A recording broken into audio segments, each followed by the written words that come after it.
Hello friends, welcome to veg and non veg cooking channel in Kannada. ಇವತ್ತು ಬನ್ನಿ ಈ ಮಳೆಗಾಲಕ್ಕೆ ಬಿಸಿ ಬಿಸಿಯಾಗಿ ಸಿಂಪಲ್ಲಾಗಿ ಈಸಿಯಾಗಿ ಯಾವ ಥರ ಈರುಳ್ಳಿ ಬೋಂಡನ ಮಾಡೋದು ಅಂತ ನೋಡೋಣ. ಸಂಜೆ ಮಳೆ ಟೈಮಿಗಂತೂ ಟೀ ಕಾಫಿ ಜೊತೆ ತಿಂತಾಯಿದ್ರೆ ತುಂಬ ಚೆನ್ನಾಗಿರುತ್ತೆ. ಅದು ಸಿಂಪಲ್ಲಾಗಿ ತುಂಬ ಕಮ್ಮಿ ಇಂಗ್ರೀಡಿಯೆಂಟ್ಸಲ್ಲೇ ಸಹ ಈ ಥರ ಕ್ರಿಸ್ಪಿಯಾಗಿ ಮತ್ತು ಒಳಗಡೆ ಸಾಫ್ಟಾಗಿರುವಂತಹ ಬೋಂಡ ಯಾವ ಥರ ಮಾಡೋದು ಅಂತ ನೋಡೋಣ ಬನ್ನಿ. ತುಂಬ ಈಸಿಯಾಗಿ ಮಾಡ್ಕೋಬೋದು, ಎಲ್ಲರೂ ಕೂಡ ಯಾರು ಬೇಕಾದರೂ ಮಾಡ್ಬೋದು, ಅಷ್ಟು ಈಸಿಯಾಗಿ ಮಾಡ್ಬೋದು. ಬರೀ ಮಾಡೋ ವಿಧಾನ ನೋಡೋಣ. ಇದಕ್ಕೆ ನಾನು 1 ಕಪ್ಪು ಕಡಲೆ ಹಿಟ್ಟು ತೊಗೊಂಡಿದ್ದೀನಿ. ಚೆನ್ನಾಗಿರೋ ಕಡಲೆ ಹಿಟ್ಟು ತೊಗೊಳ್ಳಿ.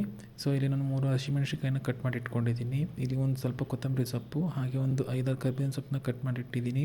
ಮತ್ತು 1-2 ಮೀಡಿಯಮ್ ಸೈಜ್ ಈರುಳ್ಳಿ, ಮತ್ತು ರುಚಿಗೆ ತಕ್ಕಷ್ಟು ಉಪ್ಪು, ಮತ್ತು ಸ್ವಲ್ಪ ಚಿಟಿಕೆ ಅಡುಗೆ ಸೋಡಾ, ಮತ್ತು ಇದು ಕಲಸೋದಕ್ಕೆ ನೀರು. ಇದನ್ನು ಬನ್ನಿ ಮಾಡೋ ವಿಧಾನ ನೋಡೋಣ. ಜರಡಿ ಹಿಡಿದು ಹಾಕ್ಕೊಂಡ್ರೆ ಚೆನ್ನಾಗಿರುತ್ತೆ. ಸೊ ಕೈಯಲ್ಲಿ ಕೂಡ ಈ ಥರ ಮಿಕ್ಸ್ ಮಾಡ್ಕೋಬೋದು. ಚೆನ್ನಾಗಿ ಮಿಕ್ಸ್ ಮಾಡ್ಕೋಬೇಕು ಒಂದು ಸರಿ.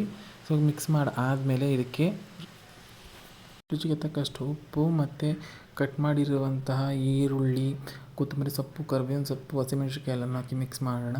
ನೀವು ಈ ಟೈಮಲ್ಲಿ ಬೇಕಿದ್ದರೆ ನುಗ್ಗೆ ಸೊಪ್ಪಾಗಲಿ, ಸಬ್ಸಿಗೆ ಸೊಪ್ಪಾಗಲಿ ಅಥವಾ ಮೆಂತ್ಯ ಸೊಪ್ಪಾಗಲಿ, ಈ ಸೊಪ್ಪನ್ನ ಆ್ಯಡ್ ಮಾಡಿ ಕೂಡ ಮಾಡ್ಕೋಬೋದು. ಇನ್ನೂ ರುಚಿ ಚೆನ್ನಾಗಿರುತ್ತೆ. ಫಸ್ಟು ಹಾಗೇ ಮಿಕ್ಸ್ ಮಾಡ್ಕೊಳ್ಳೋಣ.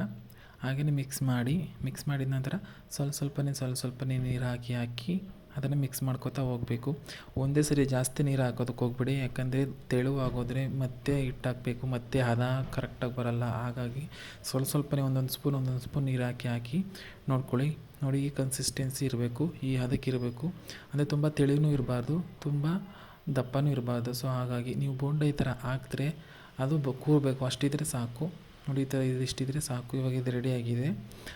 ಈ ಹದಕ್ಕಿದ್ರೆ ತುಂಬ ಚೆನ್ನಾಗಿ ಬರುತ್ತೆ ಬೋಂಡ, ಸಾಫ್ಟಾಗಿ ಕ್ರಿಸ್ಪಿಯಾಗಿ ತುಂಬ ಚೆನ್ನಾಗಿ ಬರುತ್ತೆ. ಇದಕ್ಕೆ ಒಂದು ಸ್ವಲ್ಪ ಚಿಟಿಕೆ ಸೋಡಾ ಹಾಕಿ, ಜಾಸ್ತಿ ಸೋಡಾ ಹಾಕೋದಾಗ ಎಣ್ಣೆ ಕುಡಿಯೋ ಸಾಧ್ಯತೆ ಇರುತ್ತೆ. ಸೊ ಹಾಗಾಗಿ ಸ್ವಲ್ಪ ಸೋಡಾ ಹಾಕಿ ನಂತರ ಇದನ್ನ ಚೆನ್ನಾಗಿ ಮಿಕ್ಸ್ ಮಾಡೋಣ. ಇನ್ನೊಂದು 2-3 ನಿಮಿಷ ಮಿಕ್ಸ್ ಮಾಡಿ ಇದನ್ನು ಪಕ್ಕಕ್ಕೆ ಇಡೋಣ. ಇವಾಗ ಬಾಣಲಿಗೆ ಎಣ್ಣೆ ಇಟ್ಟು ಎಣ್ಣೆ ಬಿಸಿ ಆಗೋ ತನಕ ವೆಯ್ಟ್ ಮಾಡೋಣ. ಬಿಸಿ ಆದ ನಂತರ ನಾವು ಬೋಂಡನ ಯಾವ ಥರ ಕರಿತೀವೋ ಆ ಥರ ಕರಿಯೋಣ. ನೋಡಿ, ಇವಾಗ ಎಣ್ಣೆ ಬಿಸಿಯಾಗಿದೆ. ಇವಾಗ ನಾನು ಬೋಂಡಾನ ಒಂದೊಂದೇ ಎಣ್ಣೆಯಲ್ಲಿ ಕರಿತಾ ಇದ್ದೀನಿ. ಸೊ ಸ್ವಲ್ಪ ಹುಷಾರಾಗಿ ಬಿಡಿ, ಕೈಯಲ್ಲಿ ಹಬೆ ಅಂದರೆ ಬಿಸಿ ಎಣ್ಣೆ ತಾಕೋದಿರುತ್ತೆ. ಸೊ ಹುಷಾರಾಗಿ ಬಿಡಿ ಎಣ್ಣೆಗೆ. ಆಮೇಲೆ ಒಂದು 2-3 ನಿಮಿಷ ವೆಯ್ಟ್ ಮಾಡಿ, ಸಡನ್ನಾಗಿ ತಿರ್ಗಿಸೋಕೆ ಹೋಗ್ಬೇಡಿ. ಸ್ವಲ್ಪ ಗೋಲ್ಡನ್ ಬ್ರೌನ್ ಕಲರ್ ಆದಮೇಲೆ ಚೇಂಜ್ ಮಾಡಿ ಟರ್ನ್ ಮಾಡಿಕೊಂಡು 2 ಕಡೆ ಬೇಯಿಸ್ಕೊಳ್ಳಿ. ಇವಾಗ ಈ ಕಲರ್ ಆದರೆ ನೋಡಿ, ಗೋಲ್ಡನ್ ಬ್ರೌನ್ ಕಲರ್ ಆದರೆ ಇದು ಆಗಿದೆ ಅಂತ ಅರ್ಥ. ಇದು ಉರಿ ಮೀಡಿಯಮ್ ಫ್ಲೇಮಲ್ಲಿ, ಜಾಸ್ತಿ ಹೈ ಫ್ಲೇಮಿಗೆ ಇಡೋಕ್ಕೆ ಹೋಗ್ಬೇಡಿ, ಲೋ ಫ್ಲೇಮಲ್ಲಿ ಇಡೋಕ್ಕೆ ಹೋಗ್ಬೇಡಿ. ಹೈ ಫ್ಲೇಮಲ್ಲಿ ಇಟ್ಟರೆ ಮೇಲ್ಗಡೆ ಮಾತ್ರ ಕಪ್ಪಾಗುತ್ತೆ, ಬೇಯುತ್ತೆ, ಒಳಗಡೆ ಹಿಟ್ಟು ಹಂಗೆ ಇರುತ್ತೆ. ಸೊ ತಿನ್ನೋಕ್ಕೆ ಇಷ್ಟ ಆಗೋಲ್ಲ. ಕಮ್ಮಿ ಇಟ್ಟರೆ ತುಂಬ ಎಣ್ಣೆ ಕುಡಿಯುತ್ತೆ. ಸೊ ಹಾಗಾಗಿ ಮೀಡಿಯಮ್ ಫ್ಲೇಮಲ್ಲಿಟ್ಟು ಇದನ್ನು ಫ್ರೈ ಮಾಡ್ಕೊಳ್ಳಿ. ತುಂಬ ಚೆನ್ನಾಗಿ ಬರುತ್ತೆ ಈ ಬೋಂಡ ಅಂತೂ. ತುಂಬ ಈಸಿಯಾಗಿ ಮಾಡ್ಕೋಬೋದು, ತುಂಬ ಟೇಸ್ಟಿಯಾಗಿ ಕೂಡ ಇರುತ್ತೆ. ಇದರ ಜೊತೆ ನೀವು ನುಗ್ಗೆ ಸೊಪ್ಪಾಗಲಿ ಅಥವಾ ಮೆಂತ್ಯ ಸೊಪ್ಪಾಗಲಿ ಅಥವಾ ಸಬ್ಸಿಗೆ ಸೊಪ್ಪಾಗಲಿ, ಯಾವ ಸೊಪ್ಪು ಬೇಕಾದರೂ ಆ್ಯಡ್ ಮಾಡಿ ಮಿಕ್ಸ್ ಮಾಡಿ ಮಾಡ್ಬೋದು. ಬೋಂಡ ಇನ್ನೂ ಚೆನ್ನಾಗಿರುತ್ತೆ.